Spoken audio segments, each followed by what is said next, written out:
Good morning, Coach. How are you? Good morning there, Mully. I thought I recognized that voice that I just heard. That's a blast from the past right there. Coach Shoup, he's one of my favorites. That was great to talk to John Shoup the other day. We covered John Shoup. Mully and I have been here long enough that when he was the offensive coordinator. And then he said the thing about making different look the same looking different.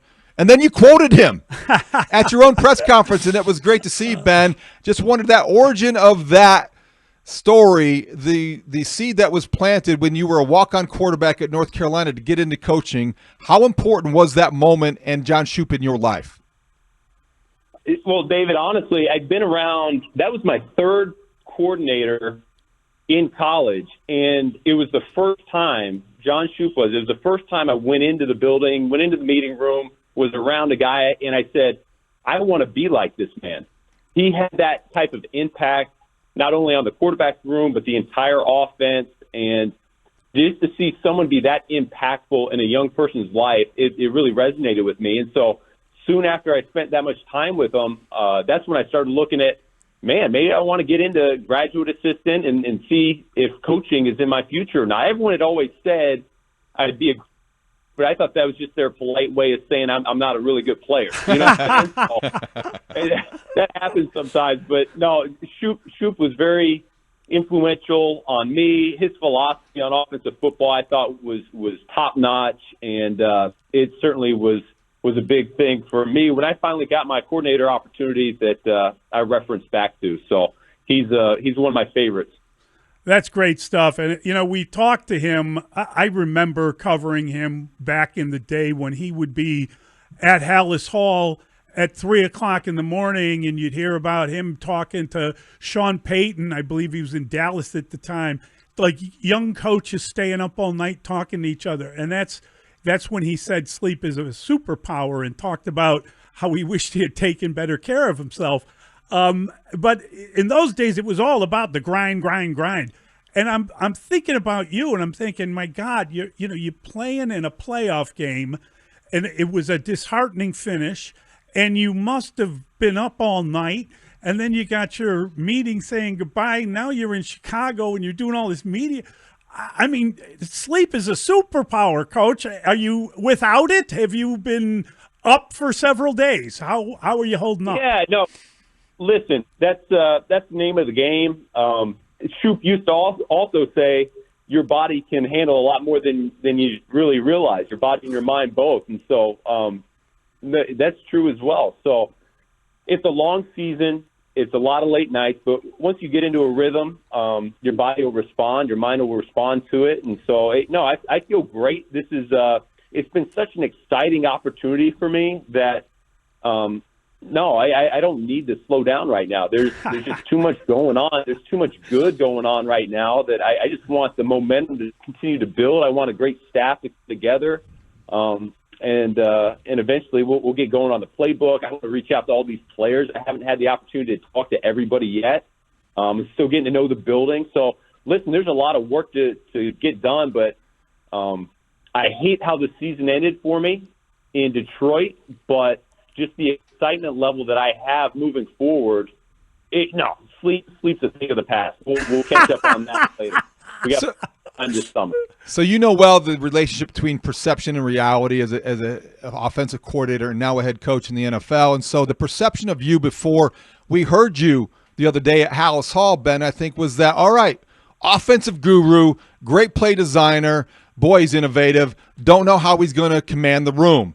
You don't know how he is in front of players. And I don't know if that was always fair, but for the last month or so, as we were pondering who's going to be the next head coach of the Bears, we were paying more attention to your press conferences, wondering how you connected and communicated. And I just wonder, from your perspective, how conscious you were or are of the offensive guru label, and sometimes how we assume that a guy can't be both an offensive guru and the, quote, leader of men. Yeah, listen, there's – each role you're in, whether it was quality control, position coach, coordinator, you try to focus on doing your job to the best of your ability. And so I proceeded with the coordinator role with that in mind. My job in front of the media was to really have a message for the players, hype up our players to a degree and bring the message of the head coach out to the media and the fans as well. And so that was my role. It changes now. It changes now completely. I'm beyond confident that I'm ready for this, and this is really what I wanted. The players in that locker room in Detroit, where I came from, I really believe they knew that this was coming at some point. The coaches, time and time again, would encourage, "Hey, Ben, you gotta do this, man. You're ready. It's time." And so no, you listen to everybody around you, and the feedback you get is, no, it's this is the right move for me. And I know you might not have seen much personality necessarily through media interviews or on the sideline on game day, but that's what the job called for at that time. And I think I've shown over the course of my career I can morph and I can blend into whatever the job requires. So, yeah, it's a different deal going forward, and it's one that I'm really looking forward to. So I'm just surfing the internet and reading whatever I can, preparing to talk to you, and I stumble across all these photos of you as a Cub fan, and it's you're very young, you and your brother and your dad out at Wrigley Field, and then there's you and your wife, like your, I guess, girlfriend out at Wrigley Field, and then you're married, and now your kids are out, and you're all at Wrigley Field, and I'm looking at this, and I'm thinking to myself, and I heard the story that your brother signed up for seasons when he was like a senior in high school, and then eventually gets it. And I'm thinking, like, my mother, this is a guy with a game plan. That's confidence. That's like your brother. You don't come from huge money. I mean, I'm just saying, the guy is obviously brilliant. He goes to MIT. He knows he's going to be able to afford tickets in Chicago to the Cubs when he's in high school as he's graduating, and then you benefit from that. You must come from like a family of geniuses. How could you describe your brother and what that connection to Chicago is? Yeah, listen, I don't know. Genius is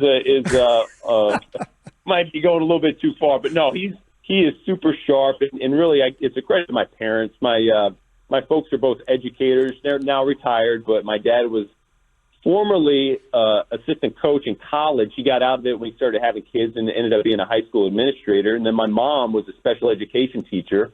I have an older sister that's also in education. She's an assistant principal at the high school we went to. And so that was a big influence on us early, and it really rubbed off onto the kids. So we try to get good grades and all that. But no, it's funny that whole story of Chicago, because it took my brother, 6, almost 8 years before his name got to the top of the wait list, and being able to, and so at that point he had already graduated college, and he and his buddies were able to go in and I think get 4 tickets each and every season. So no, it's been pretty crazy to see that how everything goes full circle. You grow up watching the Cubs on WGN with Harry Carey and Ryan Sandberg and Mark Grace and all those guys, and to see where it's come full circle now, it's kind of special, to be honest with you. Well, if you're not throwing out the first pitch on opening day, I don't know what they're doing over there.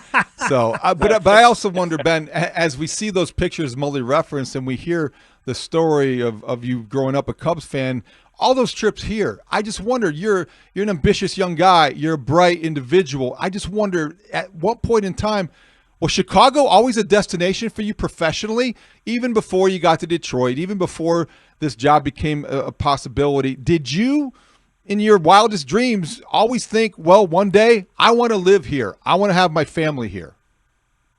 David, I tell you this, man, it's the time I've spent here last few years, there's no question that helped me find comfort.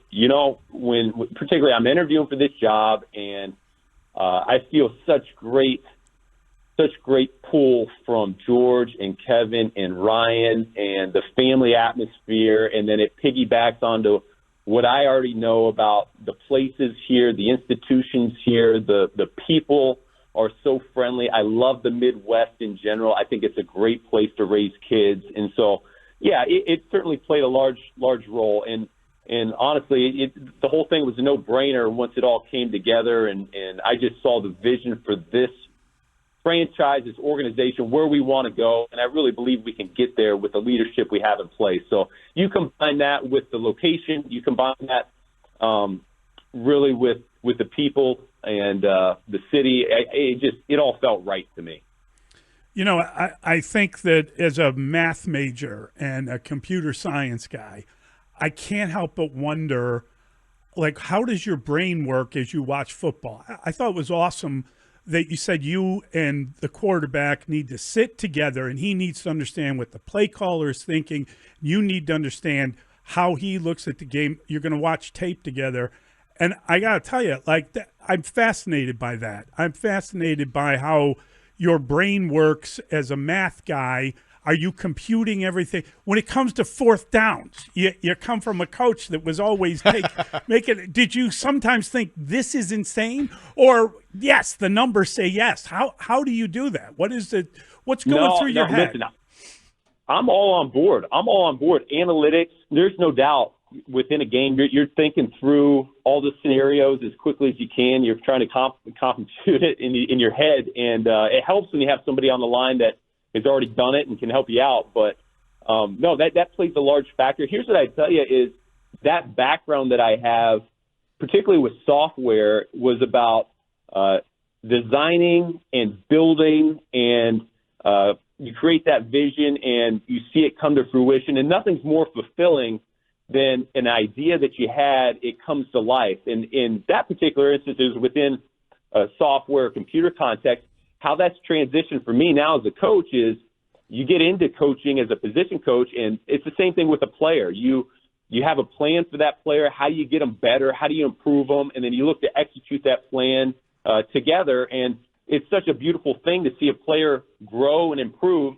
Same thing when I move over to coordinator. Now it's more in an offensive context, the entire unit. You have a vision for what it's going to look like. How do we build it? How do we bring it all together? And it takes so many people to see it happen. And, the success we had the last few years, I mean, I think that's what really makes you feel good at the end of the season. And so it's really no different now as a head coach. This is the vision. This is really the design of what we're trying to get done, the culture we're trying to instill within this building. And the challenge is going to be to get the right guys in here, the coaching staff, and augment the talent level that we already have here and see this thing come to life, just like we're planning on doing. But to me, that's the fun part of it, is the building together, because it's hard.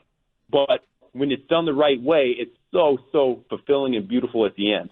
Talking with Bears head coach Ben Johnson here on The Score. And Ben, everybody loves the trick plays. You got us on the stumble bum when you were here with the Lions in December. We saw the double lateral last week. Oh, my gosh. That's a great idea. That was great and creative. And I think you become known for certain things. And yet, at the same time, it's more than that. I loved when you talked about not installing the Lions offense in Chicago. It's going to be an offense tailored around the skill set of the players you have.